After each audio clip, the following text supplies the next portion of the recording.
2019 ఫిబ్రవరి నెలలో వచ్చి foundation stone వేసిపోయినారు. ఇంతవరకు అతి లేదు. దాని చుట్టూ పెరిగిన పిచ్చి మొక్కలు పీకేటోడు కూడా లేడు. ఈరోజు మీ శిష్యుడు ఉన్నాడు కదా, ఆయన మీద ప్రేమతో రాయలసీమ ఎత్తిపోతల పథకాన్ని పణంగా పెట్టావు కదా, మరి దీనికి గుండ్రేవులకు కలిసి చేసుకుందామని అడుగు. మీకే నోర్లు పడిపోయినాయా? ఎందుకు ఇవ్వరు? ఎందుకు అడగవు? ఎందుకు గుండ్రేవుల కట్టవు? గుండ్రేవుల కడితే కేసీ కెనాల్ కావచ్చు, కర్నూలు జిల్లా మొత్తం కూడా అటు అనంతపూర్ జిల్లాకు ఉపయోగం ఉంటుంది ఒక లైన్ తీసుకుంటే. ఇక్కడ 4,000 రూపాయలు రాయలసీమ కోసం ఖర్చు పెట్టరు. అమరావతిలో నువ్వు మునిగిపోయే చోట కట్టి బిల్డింగులు, ఆ బిల్డింగులు మునిగిపోకుండా నీళ్ళు ఎత్తిపోయడానికి 6,000 కోట్ల.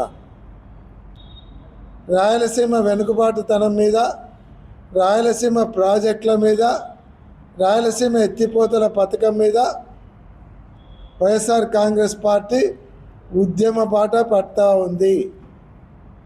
పోతిరెడ్డిపాడు దగ్గర ఒక పెద్ద ఎత్తున మీటింగ్ పెట్టాం, దాని పర్మిషన్ ఇయ్యరు.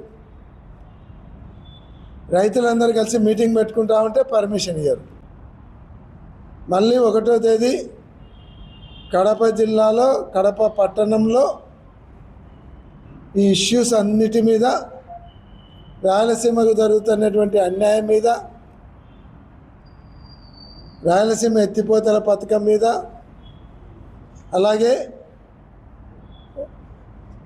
రాయలసీమ వెనుకబాటుతనానికి మీరు చేసినటువంటి అన్యాయాన్ని ప్రశ్నించడానికి, ఒక కార్యాచరణ రూపొందించడానికి, పోరాటానికి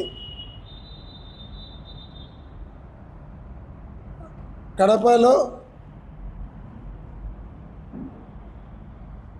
1వ తేదీన మీటింగ్ పెట్టుకొని అక్కడ చేయబోయే పోరాటానికి కార్యాచరణ రూపొందించడానికి 6 జిల్లాలలో ఉండేటువంటి మొత్తం 6 జిల్లాలలో ఉండేవాళ్ళు అక్కడ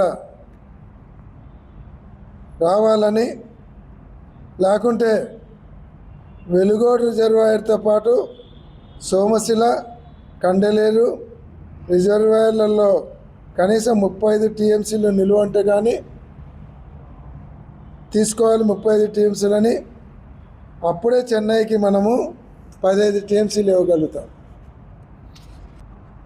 ఏవైతే ప్రకాశం జిల్లా, నెల్లూరు జిల్లా, రాయలసీమకు రావాల్సినటువంటి హక్కులను కాపాడుకునేదానికి ఈ కార్యాచరణ చేస్తుంది.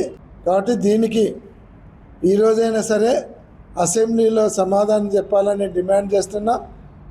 కౌన్సిల్లో కూడా వాళ్ళ సభ్యులు పారిపోకుండా అక్కడ కూడా సమాధానం చెప్పాలని మేము డిమాండ్ చేస్తూ ఉన్నాం. 31వ తేదీ కడపలో జరిగిపోయే మీటింగ్కు రాయలసీమ నాయకులు, రైతు సంఘాల నాయకులు అందరూ కూడా పాల్గొని ఆ రాయలసీమ వెనుకబాటుతనానికి జరిగిపోయే పోరాటంలో మీరందరూ కూడా మీ సలహాలు ఇచ్చి ఉద్యమాన్ని ముందరికి నడిపేయాలని అందరికీ మనవి చేస్తా ఉన్నాం.